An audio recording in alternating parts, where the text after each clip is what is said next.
Oke, halo semuanya. Perkenalkan nama saya Hudan Azizalka dengan NIM 444220097.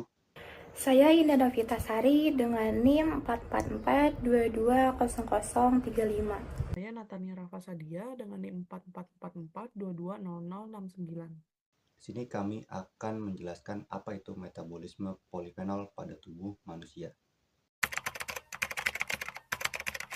Polifenol termasuk zat antioksidan kuat yang dapat menangkal radikal bebas.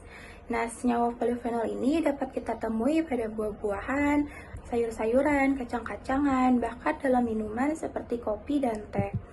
Lalu secara umum, senyawa polifenol ini merupakan senyawa dengan gugus hidroksil yang terdapat pada cincin aromatiknya, di mana cincin aromatiknya tersebut berikatan dengan satu atau lebih substituen gugus hidroksil dari sebuah metabolisme asam sikimat dan fenilpropanoid. Nah, dari banyaknya gugus hidroksil dalam polifenol, ini membantu senyawa sebagai antioksidan, di mana gugus hidroksilnya ini mampu bereaksi sebagai antioksidan dengan memutus radikal bebas penyebab penyakit. Sehingga polifenol dapat disebut sebagai antioksidan, anti kanker, anti-inflamasi, bahkan anti mikroba. Lalu ada jenis polifenol, di mana senyawa polifenol ini terbagi menjadi dua golongan. Yang pertama itu ada flavonoid, yaitu flavon, flavonol, flavonon, isoflavon, antioksidanidin, dan kakon. Lalu yang kedua itu ada tanin, yaitu polimor asam fenolat, katekin, atau isokatekin, di mana masing-masing senyawa polifenol tersebut memiliki cara kerjanya tersendiri sebagai antioksidan di dalam tubuh, di mana polifenol berperan sebagai antioksidan dengan merusak sitoplasma bakteri sehingga menyebabkan rusaknya stabilitas fungsi pengendalian pada susunan protein dari sel bakteri tersebut. Metabolisme polifenol ini melalui tubuh manusia melibatkan serangkaian proses yang sangat kompleks. Setelah dikonsumsi, polifenol pertama kali dipecah oleh enzim di saluran pencernaan, memungkinkan penyerapan melalui dinding usus ke dalam aliran darah. Di sini, polifenol beredar ke seluruh tubuh dan dapat diakses oleh berbagai jaringan. Sebagian besar polifenol kemudian mencapai hati, tempat mereka mengalami transformasi lebih lanjut oleh enzim hati. Proses ini dapat mengubah struktur kimia polifenol menjadi bentuk yang lebih aktif atau yang lebih mudah diekskresikan. Akhirnya, polifenol dan metabolitnya diekskresikan melalui urin atau empedu, menyelesaikan siklus metabolisme mereka dalam tubuh manusia. Polifenol memiliki 4 manfaat.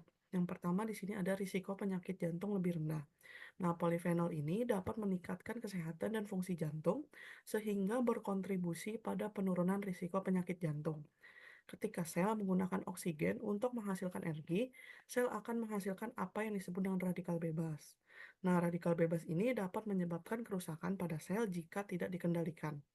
Yang kedua, ini perlindungan kulit. Polifenol juga dapat melindungi kulit dengan melawan stres oksidatif yang disebabkan oleh sinar matahari dan polusi. Polifenol juga dapat membantu memperlambat penuaan kulit eksternal dan munculnya kerutan dengan mengurangi kerusakan kolagen dan elastin. Yang ketiga juga ada dapat melindungi terhadap kanker.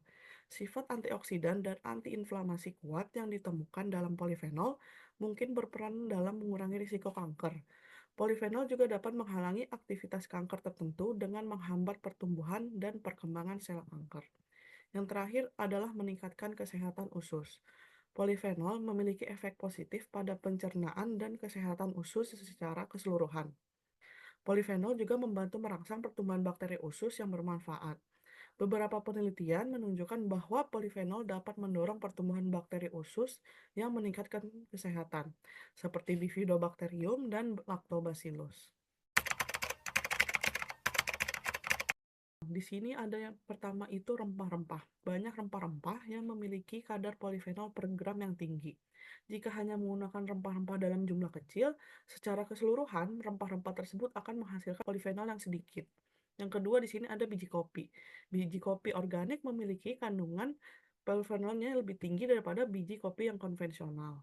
Yang ketiga juga ada buah beri. Buah beri ini mengandung banyak polifenol seperti antosianin, flavonol, dan asam fenolik.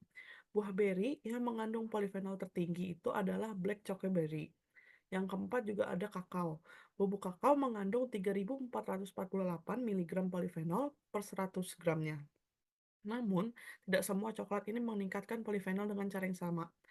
Jadi harus diperiksa oleh kandungan kakaonya. Yang terakhir di sini ada teh.